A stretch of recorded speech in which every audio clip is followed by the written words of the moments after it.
Have you ever wondered what the connection between ancient Babylon and modern-day America might be?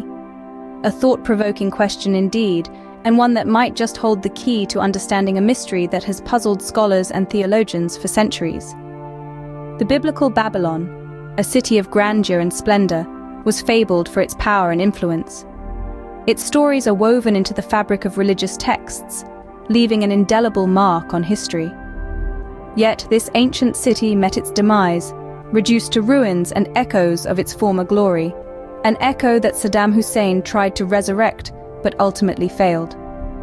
Now, let's fast forward to the present. In this modern age, a theory has emerged painting America as the new Babylon. A notion that may seem far-fetched at first, but bear with me as we delve into the intricate labyrinth of prophecies and interpretations. In the book of Jeremiah, 2 verses stand out in this discussion.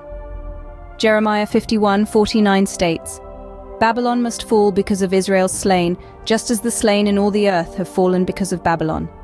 A prophecy of destruction, a fall from power, a reckoning for the wrongs committed. And then there's Jeremiah 51:42, which says, "The sea will rise over Babylon, its roaring waves cover her." A prophecy that seems eerily familiar in our world of rising sea levels and climate change. But how does this all connect to America? Consider this. Is there any other nation that wields as much power, has as extensive a military reach, or holds as much sway over global culture, values, and beliefs as the United States? The United States, a country that stands as a beacon, casting long shadows of influence across the globe. The United States, a nation whose economic might and cultural dominance have intoxicated the world much like the maddening wine of her adulteries mentioned in the scriptures. A country that, like Babylon, sits at the pinnacle of world power. So, what if America is the modern embodiment of the prophesied Babylon?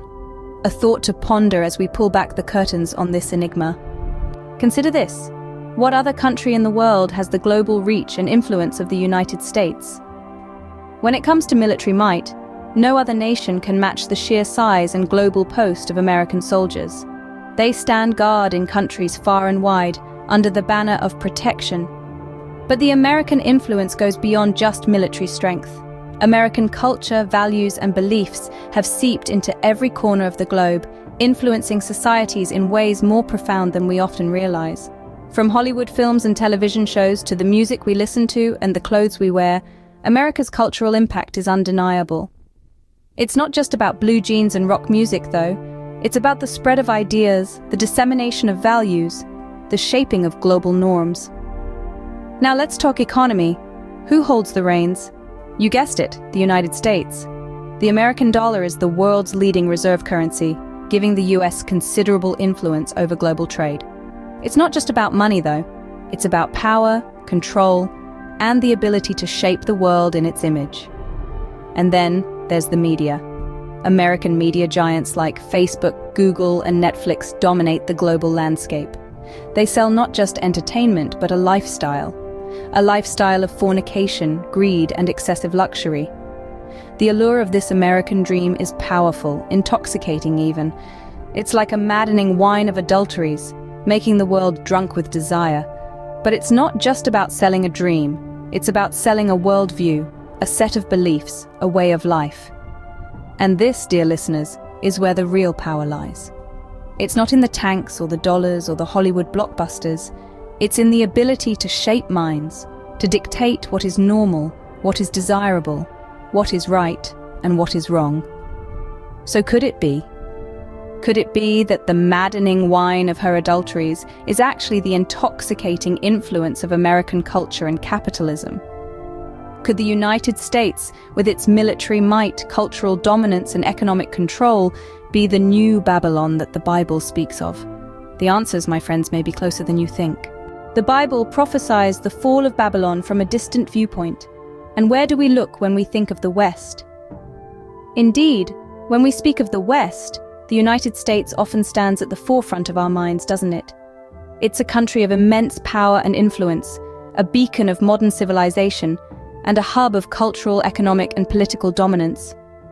Revelation 18:10 speaks of onlookers watching from afar, terrified at her torment as Babylon falls. The people seem to be far away, observing the spectacle from a distance. Does this not resonate with how we perceive the United States today?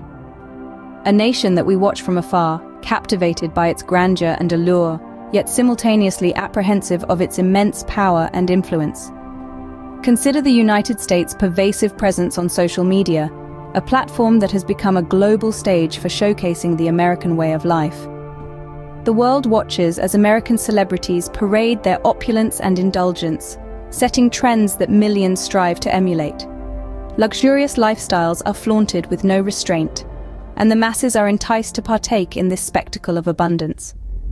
From the mega mansions of Hollywood stars to the private jets of business tycoons, the American dream is sold to us as a testament to the excessive luxuries described in the scriptures. The American dream, in all its glitz and glamour, has been peddled worldwide, shaping global aspirations and desires. It's a dream that promises freedom, prosperity, and success.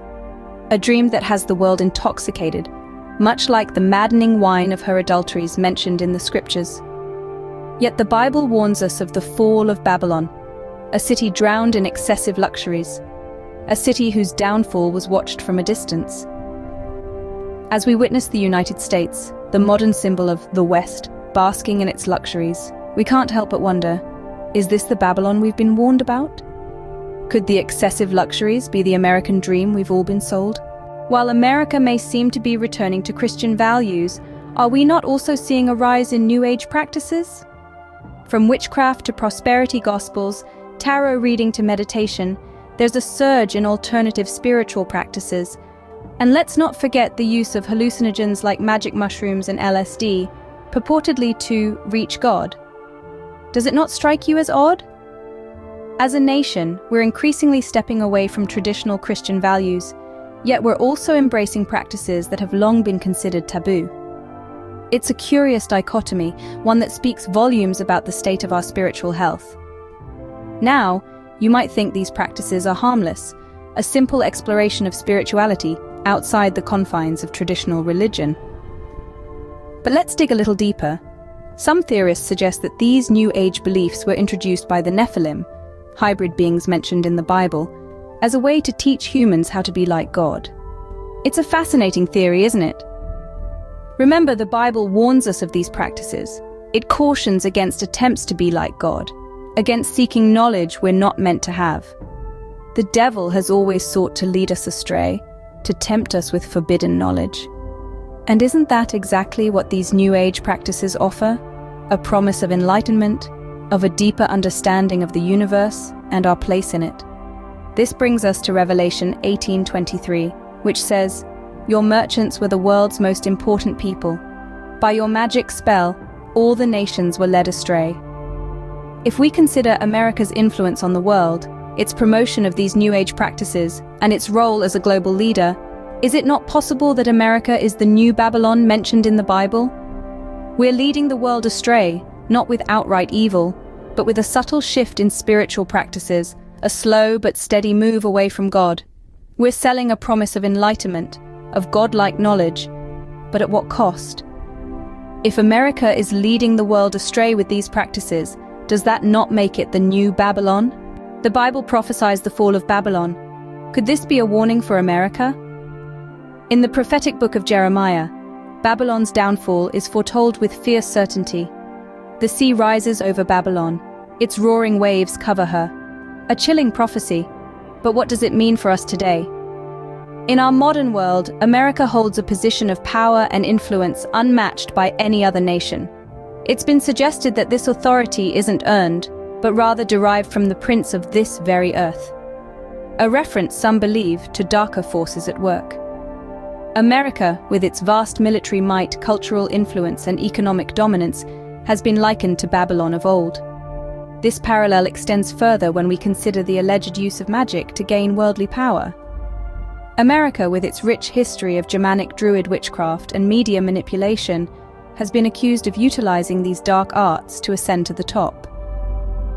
Now we must ask ourselves, if America is indeed the new Babylon, what does the future hold?